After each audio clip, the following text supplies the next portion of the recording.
제가 언젠가도 설교했듯이 농부가 열심히 농사를 지어서 추수 때에 열매를 곡식을 맺을 수 있는 것이 축복입니다.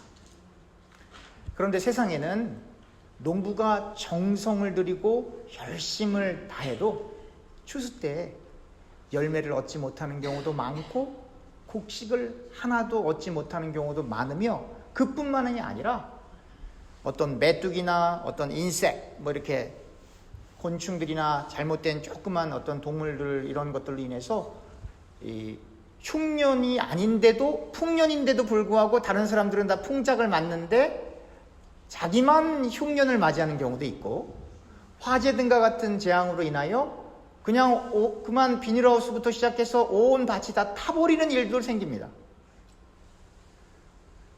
다시 말하면 구약 성경에 나오는 이 욥과 같은 이야기가 구약 성경에만 기록되어 있는 것이 아니라 여러분들과 저의 인생 가운데도 우리가 잘 몰라서 그렇지 아주 많이 일어나요. 욥과 같은, 꼭 욥처럼 의롭진 않다 할지라도 최소한 사람이 예수 믿고 최선을 다해서 열심히 일을 하는데, 최선을 다해서 생을 살아가는데 자기가 노력한 만큼도 못 얻는 정도가 아니라 노력했음에도 불구하고 너무나 안 좋은 상황에 뚝 떨어지는 경우들이 많이 생긴다라고 하는 것입니다. 그래서 우리가 욥기를 읽으면서 그 안에 하나님의 무슨 이유와 뜻이 있구나라고 하는 것을 그냥 성경책 속에 있는 그 내용을 머리로만 아는 것이 아니라 그 내용을 밑받침으로 하여 저와 여러분들의 삶 가운데 실제적으로 역동적으로 일어나는 하나님의 개입하심을 깨달아야 하나님의 말씀을 이론적으로 혹은 이야기적으로만 하나님의 말씀을 섭취하는 것이 아니라 실제적으로 여러분들과 저의 삶 속에 역사하는 그 하나님의 말씀을 경험하게 되는 것입니다. 여러분, 저는 구약 성경을 읽으면서 어려서부터, 저는 사실 이 구약 성경을 읽다가 성경책을 던진 적도 많이 있어요. 왜냐하면 이해가 안 가고 너무 잔혹하고, 홀리 워 같은 경우는 이스라엘 백성이라고 하지만 이방 민족을 쳐갖고는 아이들부터 어른에 이르기까지 다 죽이라고 하나님 명령하시는 거예요. 그뿐만이 아니라 거기 나오는 모든 이 가축들까지 다 죽이는 거예요. 그렇게 하는 경우들이 너무나 많아서 이건 너무나 잔혹스럽다부터 시작을 해서, 성경은 보면 이스라엘은 하나님 백성이라고 하는데 광야에서 하나님이 저주해서 죽어요. 그러니까 목사님들은 보통 설교하실 때 하나님이 이스라엘 백성들을 자녀라고 생각해서 회차리를 치는 겁니다라고 얘기하지만 성경 자세히 읽어보세요. 그렇지 않아요. 저주받아서 죽어요. 불뱀에 물려 죽어요. 하나님에게 반역해서 죽어요. 그 영혼들 어디로 갔겠습니까? 그러니까 설교를 들을 때는 이거 회찰이라고 하는데 어느 부모가 자기 자식 죽이라고 때리는 부모가 누가 있습니까? 근데 이스라엘 백성들 죽잖아요. 신약 성경을 읽어가면서 바울을 통해서 깨달은 게 하나가 있습니다. 표면적 이스라엘이 하나님의 백성이 아니라 이면적 이스라엘이 하나님의 백성이구나. 다시 말하면 이스라엘 나라 전체의 그 사람들이 하나님의 백성이 아니에요. 그 가운데 순전한 믿음으로 하나님을 향했던 그 사람들이 하나님의 백성인 거예요.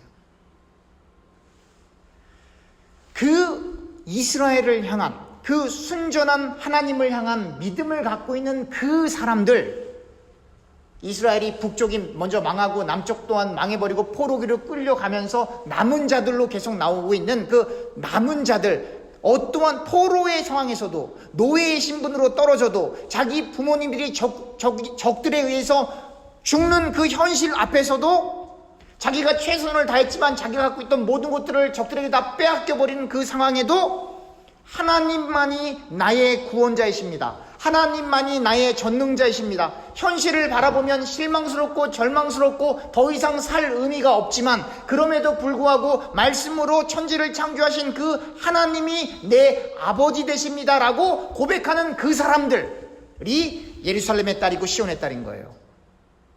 표면적으로, 육신적으로, 혈통적으로 이스라엘이라는 나라 속에 태어난 사람들이라 할지라도 그 고백을 할 수 없는 사람은 이스라엘 백성 아니에요.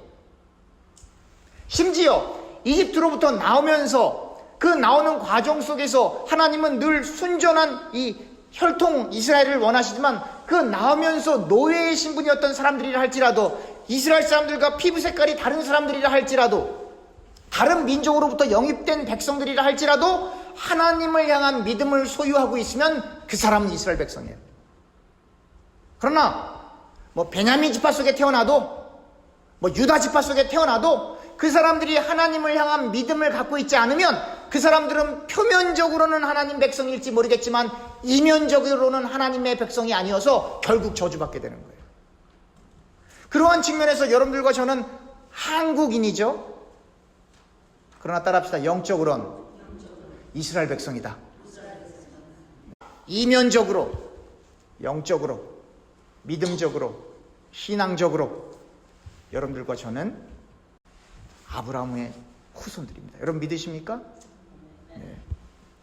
바로 그 이면적 이스라엘, 이면적 하나님의 백성들을 향하여 하나님의 사랑이 변함이 없는 것이지 표면적 이스라엘을 향해서 하나님의 사랑이 변함이 없는 것이 아니에요. 하나님이 가라지를 보면서 슬퍼하지 않습니다. 하나님이 쭉정이를 보면서 슬퍼하지 않습니다. 하나님이 염소를 보면서 애통해하지 않습니다. 하나님은 알곡을 보고 근심해하시고 양을 보고 안쓰러워하시고 하나님의 이면적 영적인 하나님을 사랑하는 그 하나님의 백성을 보고 나는 너희를 버린 적이 없다라고 말씀하시는 겁니다. 시온의 딸, 예루살렘의 딸, 너희가 내 자녀다. 그리고 하나님께서는 그 자녀를 향하여 포기하시는 일이 없습니다. 하나님께서는 그 자녀들은 회초리를 대십니다. 죽으라고 때리는 것이 아니라 잘 살라고.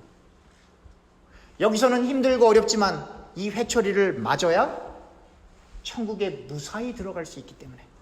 이 말은 뭐냐면 우리가 예수님을 믿고 있는다라고 하지만 그러나 여러분들과 제가 믿음을 지키지 못할 때가 너무나 많아요.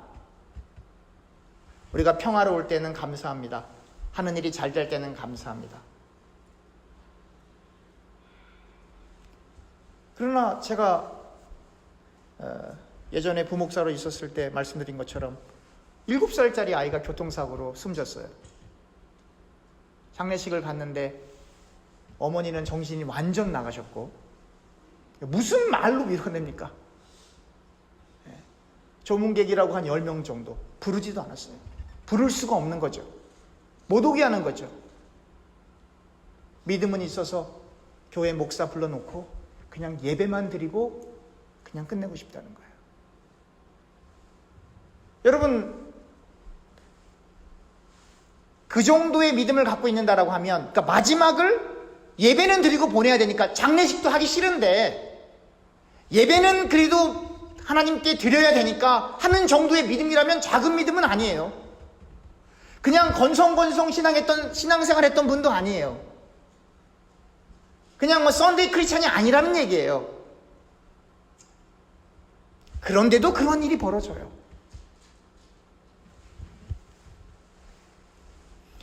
우리가 성경에 나타나는 모든 스토리들을 다 이해할 수도 없고 여러분들과 제가 간접적으로 직접적으로 만나는 어려운 일도 다 이해할 수가 없어요. 설령 이해한들 어떻게 하겠습니까? 설령 그 이유가 왜 그런지 다 일목요연하게 설명을 한들 어떻게 하겠습니까? 현실을 바꿀 수가 없는데.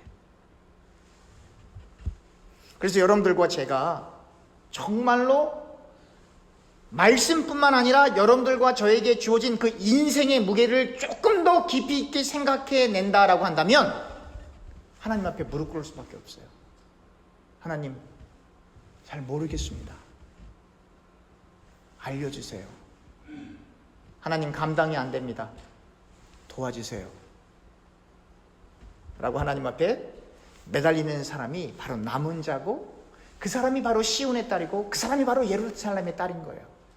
피부 색깔과 상관없이 쓰는 언어와 상관없이 사는 지역과 상관없이 갖고 있는 재물과 상관없이, 갖고 있는 힘과 상관없이, 갖고 있는 건강 상태와 상관없이 정말로 하나님만이 우리의 구원자시오, 하나님만 우리가 바라봅니다라고 나아갈 수 있는 그 사람이 예루살렘의 딸이요 시온의 딸인 것입니다.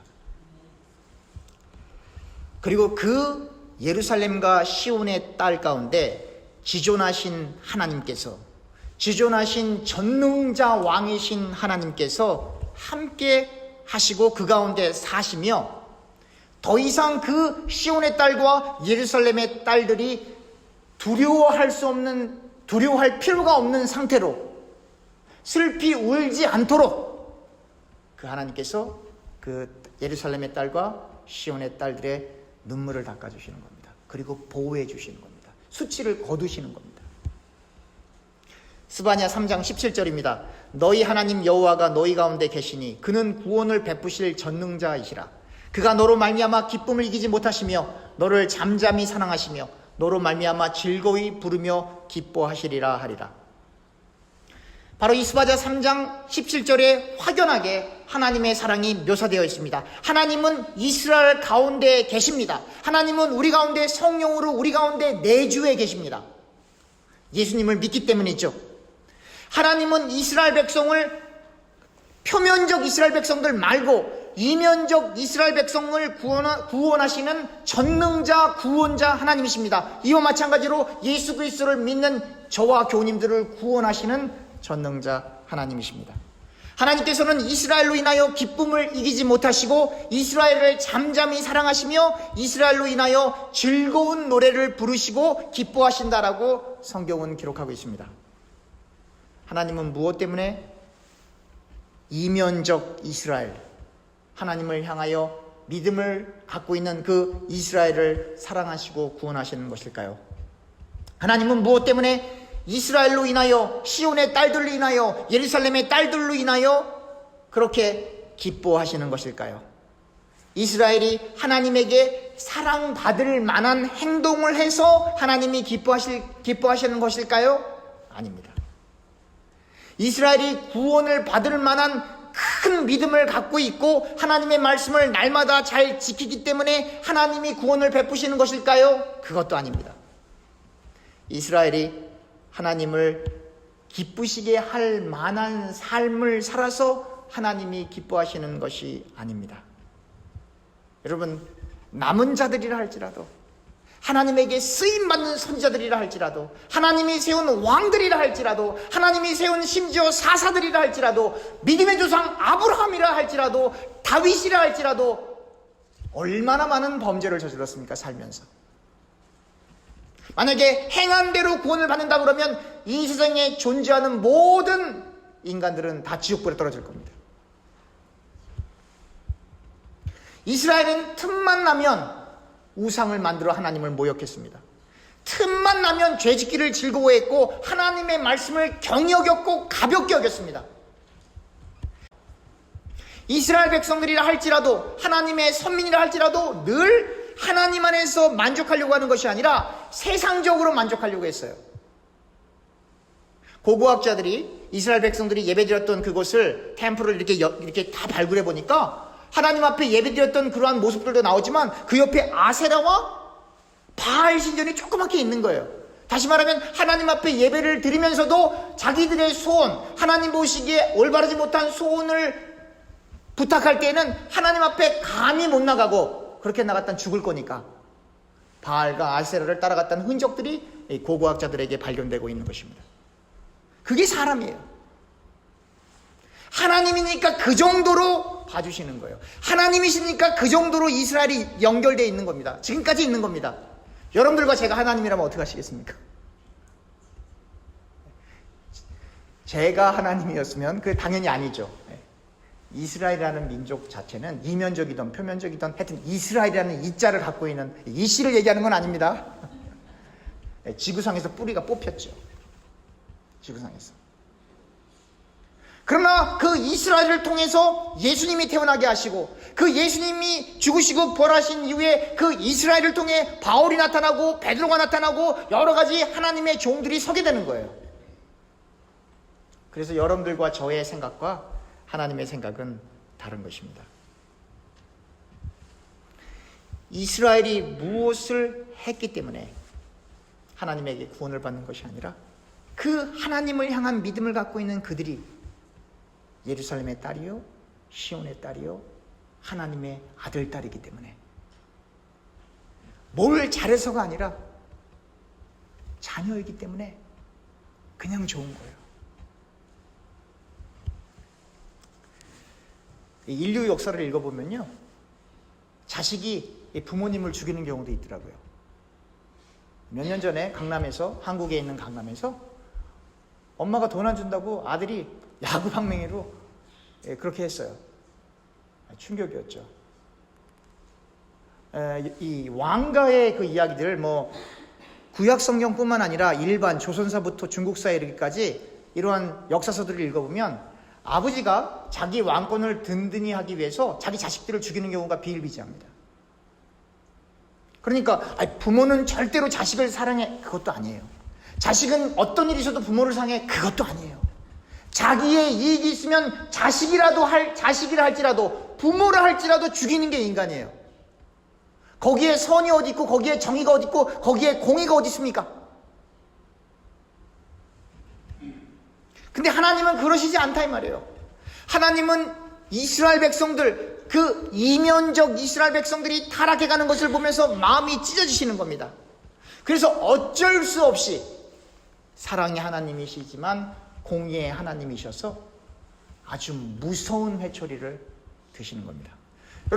여러분들과 제가 어렸을 때 부모님한테 회초리 맞아보신 분들도 있고 대부분 다 맞아보셨을 것 같아요. 연령대가, 그죠?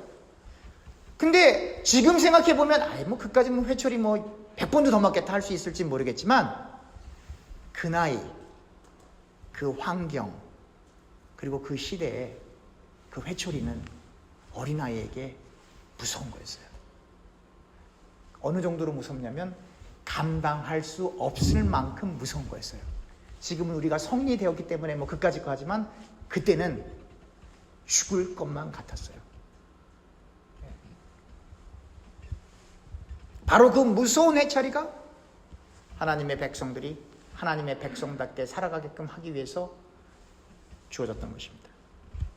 왜요? 사랑하니까. 정상적인 부모는 정상적인 자녀를 훈계할 때 죽으라고 때립니까? 살라고 때립니까?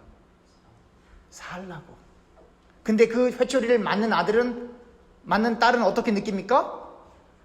죽는다고. 마치 어머니가 사랑하는 자녀들의 잘못된 행위에 대해서 회초리를 들어서 때리실 때 그 어머니의 마음이 찢어지듯이 하나님께서는 이스라엘의 범죄함을 인하여 회초리를 드실 때마다 마음이 찢어졌어요. 그런데 그 회초리를 맞는 백성들은 너무나 그 매가 아프기 때문에 하나님의 마음을 이해할 수가 없고 그 내용들이 예언서에 기록됨으로 말미암아 후대에 그 예언서를 읽는 사람들이 백성들의 죽을 것 같은 그 아픔과 매맞음과 또 반대로 그렇게밖에 하실 수 없는 하나님의 가슴 찢어짐, 마음 찢어짐을 엿보게 되는 것입니다. 그런데 그걸 읽어도 21세기를 살아가는 우리들은 여전히 죄 짓는 데는 달려가고 뛰어가고 내가 기분 나쁘다고 함부로 말하고 내 마음을 아프게 했다고 예수님은 오른쪽 뺨을 빠르면 왼쪽 뺨을 대라고 하는데 오늘날은 자기 뺨도 아니고 자기 아들 학교에서 선생님이 오른뺨 때렸다고 학생들 다 많은데 교실에 뛰어들어가서 그 선생님의 멱살을 받고 얼굴을 막 때리는 이 시대에 여러분들과 제가 살아가고 있습니다. 거기에 윤리가 어디 있고 도덕이 어디 있고 하나님의 말씀이 어디 있습니까? 이기심만 있을 뿐이죠. 가족 이기심만 있을 뿐이죠. 스바다는 주전 715년에서부터 주전 686년까지 남왕국을 호령하고 다스렸던 히스기야 왕의 Fourth Generation으로 궁정사회와 이스라엘이 직면한 정치적 문제들을 너무나도 정확히 알고 있었고 정치적으로 너무나 해박한 지식을 갖고 있었던 선지자 중에 한 사람이었습니다. 주전 8세기에 활동했던 이사야와 아모스 선지자의 글과 친숙했으며 스바냐와 비슷한 시기에 사역하고 있었던 예레미야의 활동도 인지하고 있었던 선지자입니다. 사실 스바냐의 고조 할아버지, 아마 한글로 옮기면 4세대니까 4th generation이니까 아마 히스기야 왕은 고조 할아버지일 거예요. 이 고조 할아버지이셨던 히스기야 왕이 남한국 유다를 통치하고 있었을 때 북왕국 이스라엘의 호세아 왕, 이때 호세아는 선지자가 아닙니다. 왕 이름이 호세아예요. 호세아 왕을 끝으로 북왕국 이스라엘은 아시리아에게 멸망을 당했던 것입니다. 한번 찾아보죠. 열왕기하 18장 9절에서부터 12절까지 제가 읽겠습니다. 열왕기하 18장 9절에서부터 12절입니다.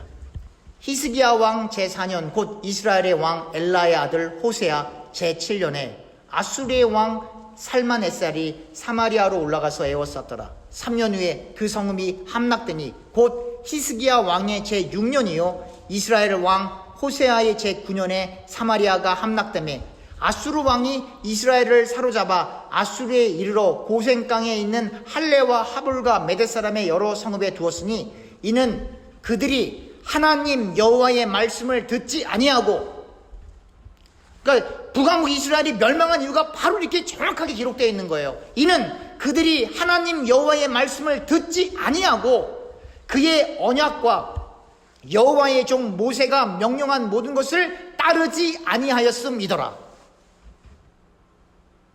짧게 말씀드리면 말씀 안 지키면 죽습니다. 말씀 안 지키면 죽임을 당합니다. 종아리에서 피나는 거로 안 끝나요.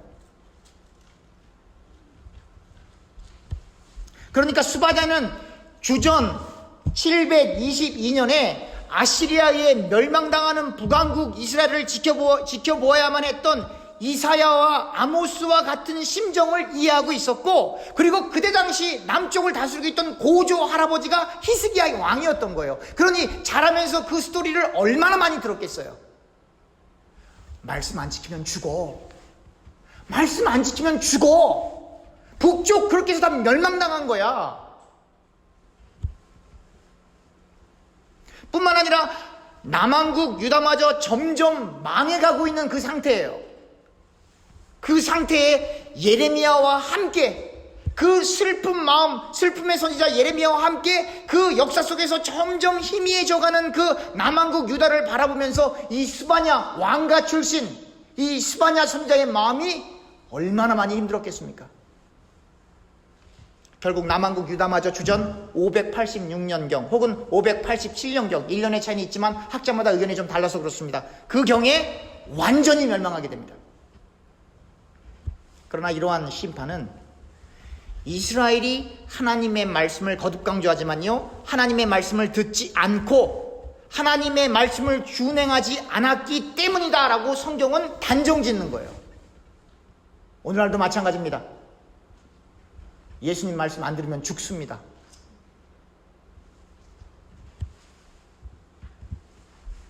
하나님의 심판은 이스라엘을 멸망시키는데 그 목적이 있는 것이 아닙니다.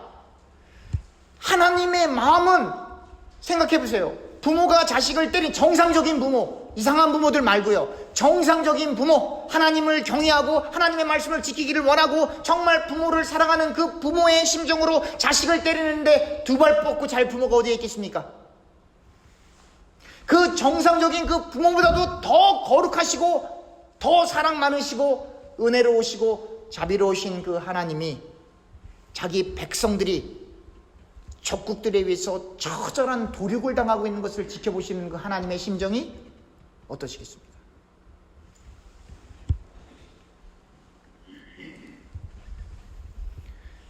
바로 그러한 이유 때문에 그렇게 도륙을 당하는 어려움을 통해서라도 표면적 이스라엘 말고요, 이면적 이스라엘, 남은 자들은 구원을 받아야 되기 때문에 그렇게 엄청난 심판이 우리가 이스라엘 백성들이 살고 있는 그 현실 속에서도 드러나는 거예요. 깨달으라고. 너무 늦기 전에 깨달으라고. 그렇게 심각한 심판이 거기에 있지만 그거를 깨닫지 못하고 계속 잘못된 넓은 길로 계속 가면 지금 여기서 느끼고 있는 이스라엘 백성들이 느끼고 있는 그 참혹한 도륙의 현장보다 1000배, 10,000배 더 어려운 지옥불이 기다리고 있으니까 정신 차리라는 거예요. 돌이키라는 거예요. 그리고 그 모습을 지켜보는 하나님의 마음이 너무 찢어지시니까 예수님께서 직접 십자가에 달리시는 거예요. 아무도 구원을 받지 못할 것 같으니까. 바로 이스라엘은 하나님의 자녀이기 때문에 값 없이 구원을 받게 되는 그 자리로 가지만 자녀이기 때문에 마음대로 살아도 된다는 이야기가 아니에요. 자녀이기 때문에 하나님의 말씀을 더욱 가깝게 하고 더욱 그 말씀을 지키고 하나님을 경외해야 한다라고 하는 것입니다. 바로 이러한 이스라엘을 향한 하나님의 사랑이 오늘날 예수 그리스도를 통하여 여러분들과 저의 인생길에 똑같이 나타나고 있습니다. 우리의 삶이 때로는 감당이 뭡니까? 감당할 수 없을 만큼 크나큰 고난과 역경이 찾아올 때가 있습니다. 우리에게 찾아오는 고난과 역경이 마치 구약의 이스라엘이 당면한 것과 같은 그렇게 막 사람이 죽고 이러한 것들은 아니라 할지라도 막 마을 전체가 다 도륙당하고 여자들은 다 끌려가고 자식들이 부모 앞에서 다 죽고 혹은 부모가 자식 앞에서 죽는 그렇게 참혹한 어려움은 아니라 할지라도 여러분들과 제가 인생을 살아가면서 도저히 이것은 아닙니다라고 하는 그 감당할 수 없는 어려움이 여러분들과 제 가운데 온다라고 하는 것입니다. 왜요? 그 어려움을 통하여 여러분들과 제가 종국에는 하나님 나라에 들어갈 수 있도록 하기 위해서. 여러분, 그러한 어려움이 있어야 제가 늘 강조하지만 따라합시다. 이 세상에, 자, 크게 하세요. 이 세상에 정을 뗄 수 있다. 여러분, 여러분들과 제가 이 세상에서 정을 딱 떼어야 돼요. 이 세상에서 여러분들이 좋아하는 탐욕, 물질의 정, 이 세상에서 여러분들과 좋아하는 학식의 정, 높아지고 싶은 정, 세상에서 우뚝 서고 싶은 그 정, 세상에서 사람들에게 인정받는 그 정, 세상 사람들에게 인기를 받는 그 생각을 다 뽑아내야 돼요. 그게 세상의 정을 띠는 겁니다.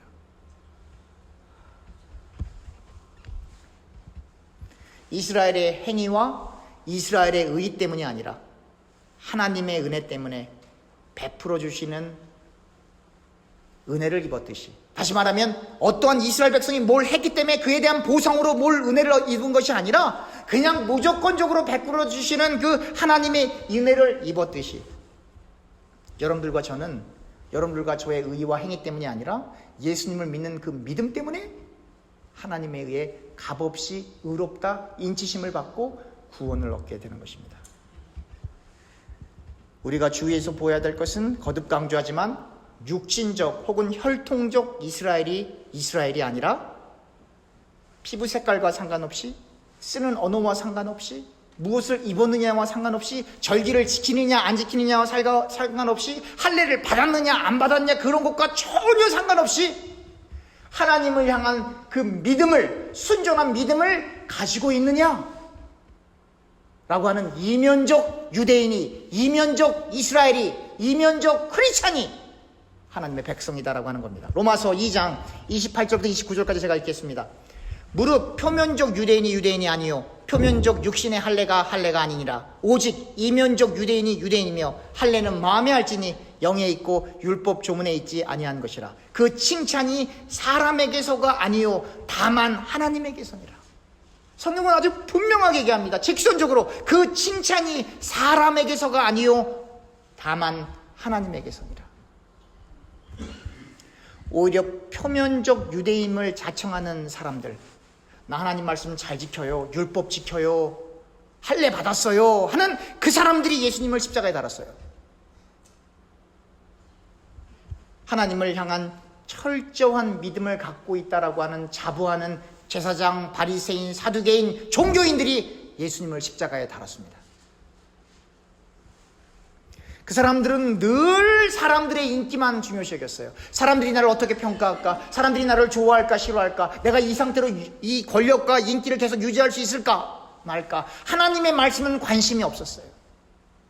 하나님의 말씀을 지키는 그 행위도 하나님을 위해서가 아니라 자기를 드러내기 위해서 말씀을 지켰던 거예요.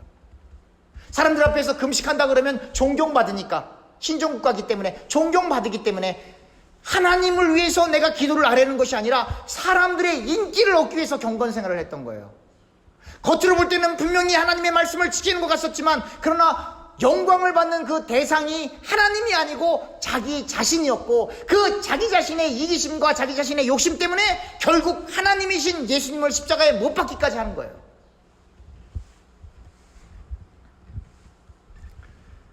그런 사람들은 구원받을 수가 없죠. 하나님은 세상에서 소위 말해서 도덕적으로 멀리 가 있는 창녀들을 향해서, 이스라엘 백성들의 조물 빼먹는 세리들을 향해서, 사람들이 싫어하고 사람들이 대화하기 싫은 그 버려진 사람들을 향해서 단 한 번도 독사의 자식들아 그렇게 욕하신 적이 없으세요. 단 한 번도. 오히려 그들과 같이 식사하시고 그들과 함께 머무시고, 다른 사람들이 어떻게 저런 사람들과 함께 있을 수 있습니까? 안 됩니다 라고 해도 예수님은 그런 사람들의 인기를 다 뒤로 하시고, 다른 사람들이 거기는 부정하니까 가면 안 돼요 하는 그곳을 그냥 가셨어요.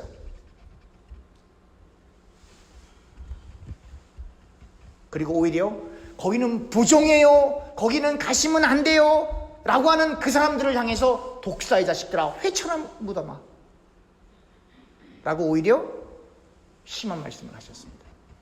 여러분들과 저는 어떠한 신앙생활을 하고 있습니까? 교회에 사람들에게 인정받으러 교회 오십니까? 미국이니까 한국 사람들 많이 못 만나니까 교회에 신교 활동하러 교회 오십니까? 제가 분명히 얘기합니다. 교회는 It's not the Korean community. 여긴 한국 사람들 친목해 하는 것 아니에요. 교회는 하나님 만나러 오는 겁니다. 그럼 하나님 교회에서 잘 만나시고 계십니까?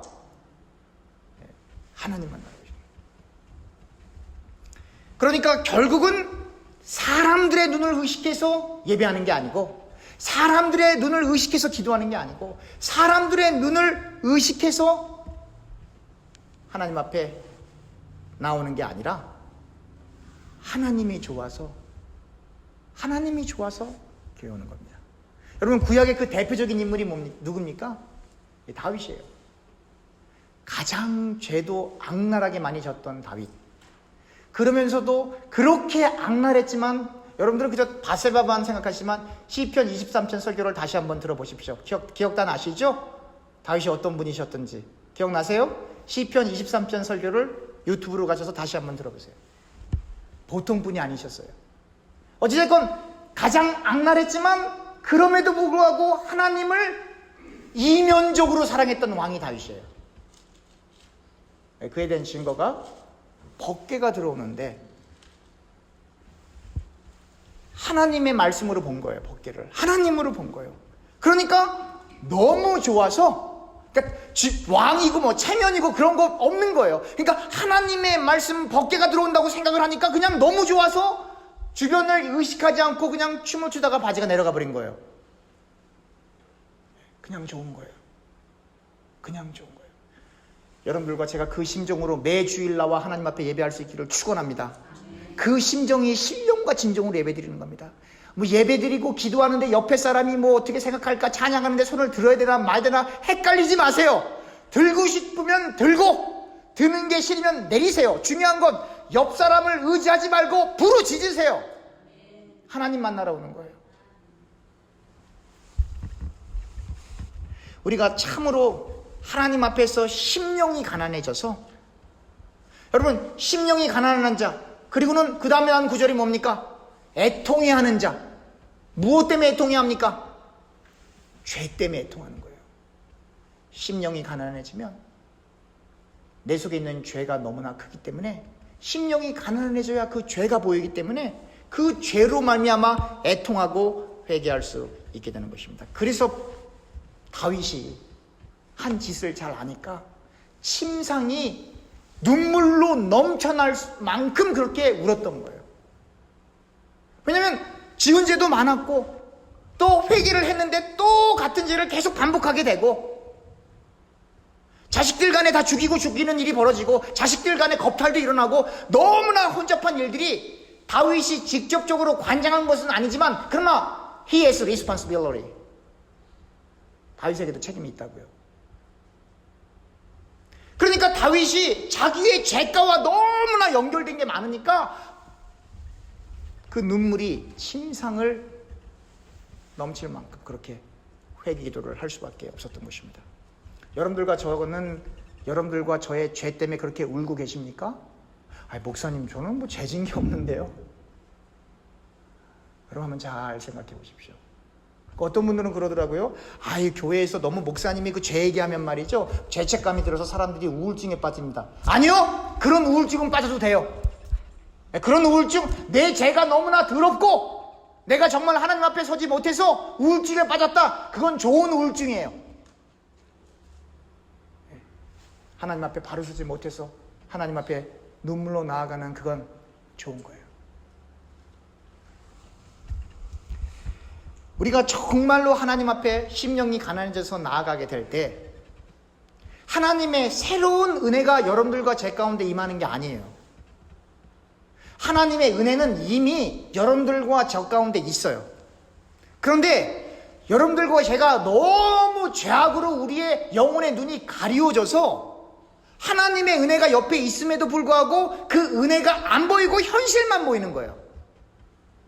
지금까지 이끌어줬던 그 하나님의 은혜, 지금도 우리를 붙들어주고 계신 그 하나님의 은혜, 그리고 앞으로도 붙들고 가실 그 하나님의 은혜가 우리 주변에 우리를 둘러싸고 있는데 그 은혜가 안 보이고 죄로 말미암아 우리의 눈이 가려져 그 은혜 대신에 우리의 현실만 보이는 거예요.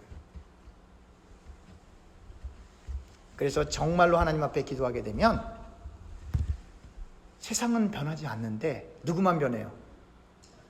나만 변하는 거예요. 간절히 이 문제를 놓고 기도했는데 그 문제는 해결된 게 전혀 없어요. 아시겠습니까? 해결된 게 전혀 없는데 그렇게 간절히 기도하다가 여러분들과 제가 바뀌는 거예요. 그래서 현실은 바뀐 게 전혀 없는데 그 현실의 무게가 하나님을 만난 이후에는 감당할 만해지는 겁니다. 그 은혜를 누리길 주님의 이름으로 축원합니다. 세상에서는 사람들이 무엇을 아는가에 따라, 즉 재물, 권세, 학식, 인기 등에 따라 행복이 좌지우지돼요. 내가 땅 따먹기를 조금 더해서 집을 한 채 사고 두 채 사고 세 채 사면 기분이 좋고, 내가 이게 잘못돼갖고 한 채 잃고 두 채 잃고 나중에 홈리스가 되면 어떻게 됩니까? 울죠. 그런데 정치인들이 자꾸 이렇게 국회의원에 계속 여러 번 이렇게 뽑히고 자꾸 높은 위치로 가면 좋고 자꾸 낙선되고 그러면 또 어떻게 돼요? 슬프죠?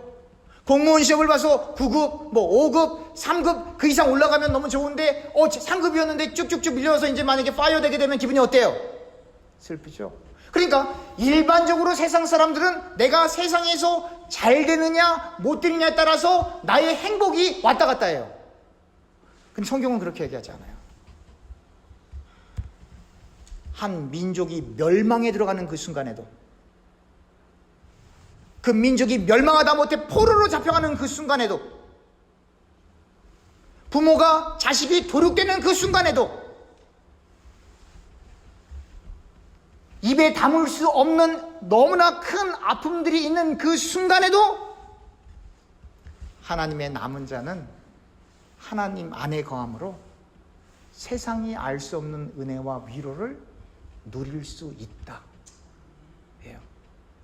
그래서 하나님의 백성이라고 불리는 이스라엘 백성들이 역사 속에서 처절하게 죽어가는 겁니다.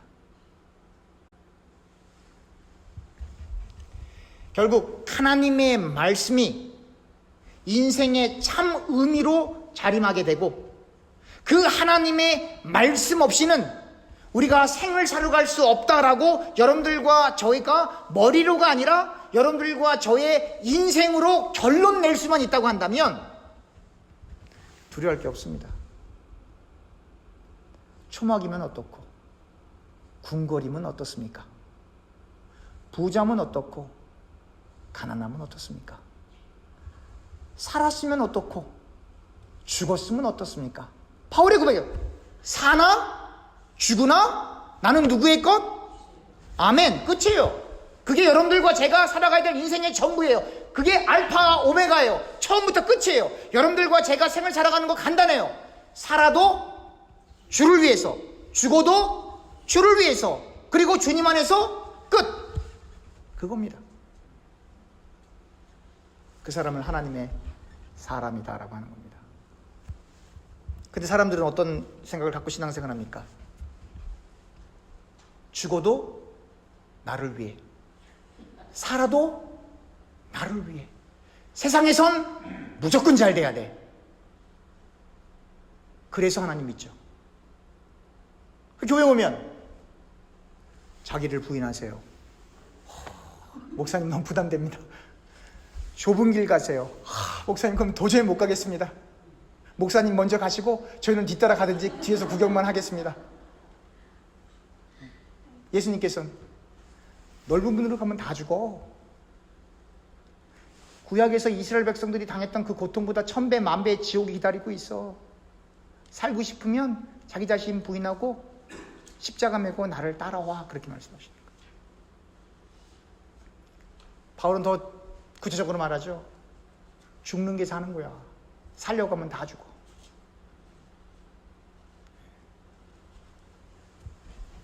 여러분 동의하십니까? 동의는 되는데 몸이 안 따른다. 그래 마음은 원인데 육신이 연약하다라는 그 표현들이 다 맞는 표현이에요. 그래서 여러분들과 제가 기도하는 거예요. 하나님 이거 주세요 저거 주세요 하지 말라는 거 아니에요. 하세요. 근데 더 큰 기도가 있어야 돼요. 하나님 제 자신을 부인하고 싶은데 도저히 안 됩니다. 그게 바로 심령이 가난한 자가 그런 기도를 하는 거예요. 심령이 가난하지 않으면 그런 기도 자체를 안 해요. 자기 부인을 해결해달라는 기도 여러분 하십니까? 그런 기도 자체를 안 한다고요. 하나님 제가 하는 일은 무조건 잘 돼야 돼요. 그래야 하나님께 영광을 돌려요. 성경 어디에 그런 게 어디 써 있어요? 언제 하나님이 당신이 하는 일이 잘 돼야 하나님이 영광 받는다고 어디 써 있어요? 아이 목사님 성경 보니까 세상에 소금과 빛이 되라고 했지 않습니까? 그러면 존경받고 뭐 그 맛 잊지 말라고 했지 않습니까? 여러분 세상의 소금과 빛으로 완벽하게 그 사명을 감당하신 분은 예수님 한 분이신데 세상의 소금과 빛으로 완벽하게 사명을 감당하셨던 그 예수님은 십자가에 달리셨어요. 무슨 소리 하고 있는 거예요? 성경을 그런 식으로 해석하면 안 돼요. 착한 행실로 하나님께 영광을 돌려라. 그 얘기는 뭐예요? 세상 사람들에게 인정받는다가 아니에요. 하나님 앞에서 착한 행실, 하나님 앞에서 하나님의 말씀을 올바로 지키게 되면 세상 사람들에게 짓밟힘 당하게 돼 있어요. 예수님처럼. 그래서 여러분 산상수훈을 잘 읽어보면 소금과 빛 전에 의를 위하여 굶주린 사람들, 핍박받는 사람들의 이야기가 먼저 나오는 거예요. 여러분 세상에서 세상 사람들에게 존경받고 인기 끌고 세상에서 유명해지고 세상에서 권력을 다 갖고 하나님 앞에 인정받는 사람은 존재하지 않아요. 어떻게 어둠과 빛이 같이 있을 수 있겠습니까? 못 있어요. 다시 말하면 여러분들과 제가 세상에 들어가서 소금과 빛이 된다라고 하는 것은 예수님의 말씀을 붙잡고 죽을 고생하러 들어간다는 이야기예요. 순교까지 감당해야 할 만큼. 그게 세상의 소금과 빛이에요. 오늘 스바냐의 내용도 똑같은 거예요. 사람들에게 인정받는 게 아니라 누구에게 인정받는 거예요? 하나님에게 인정받는. 하나님에게 인정받는 길은 세상 사람들에게 등지는 길이에요. 하나님에게 인정받는 길은 세상에서 인기를 다 잃어버리는 거예요. 하나님에게 인정받는 길은 여러분들과 제가 갖고 있는 거 손해보는 거예요. 여러분들과 저의 자존심이 구겨지다 못해 자존심이 통째로 뺏기는 거예요. 마치 이 이빨에 충치가 썩으면 어떡합니까? 뽑아내듯이 하나님께서 여러분들과 저의 자존심을 뽑아내기를 주님의 이름으로 축원합니다. 다 뽑아내야 돼요. 썩었는데 거기에 뭐 약 바른다고 낫는 게 아니에요. 썩어 들어갈 땐 이빨이건 팔이건 다리건 안 잘라내면 죽습니다.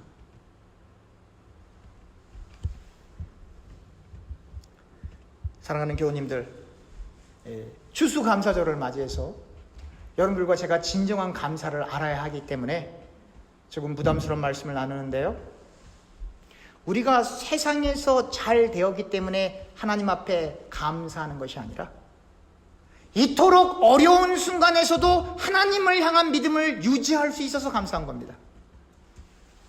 우리가 육신적으로 건강해서 감사한 것이 아니라 아직 호흡이 있어서 맑은 정신으로 하나님 앞에 예배할 수 있는 것이 감사한 것입니다. 우리에게 많은 지식이 있어서 감사한 것이 아니라 성경책을 읽고 이해할 수 있고 이렇게 나누는 말씀을 전할 수도 있고 들을 수도 있고 서로 공감하며 이해할 수 있기 때문에 감사한 것입니다. 우리에게 많은 재물이 있어서 감사한 것이 아니라 우리가 하나님 앞에 추수감사절 헌금을 드릴 수 있어서 감사한 겁니다. 할렐루야. 액수와 상관없이 우리의 마음속에 믿음이라는 것이 있어서 하나님 1년 동안 잘 지켜줘서 감사합니다. 액수와 상관없이 하나님 앞에 드릴 수 있는 그 믿음 때문에 감사한 거예요. 저와 교우님들이 진심으로 감사해야 할 것은 하늘이 두 쪽 나도 예수님을 향한 이 믿음을 포기할 수 없는 믿음을 주신 하나님이 우리 안에 성령으로 내주에 계시기 때문에 감사한 거예요. 우린 다 얻었어요.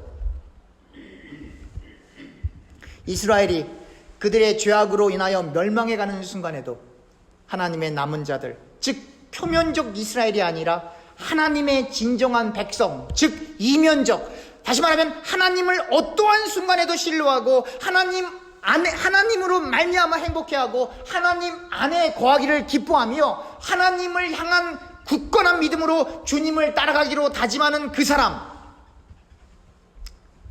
하나님의 진정한 사람이고, 또한 역사 속에서도 그 남은 자들이 이어져서 그 이스라엘의 이면적, 표면적, 이면적 그 이스라엘을 통하여 예수님이 탄생하시고 예수님이 부활하셨던 것입니다.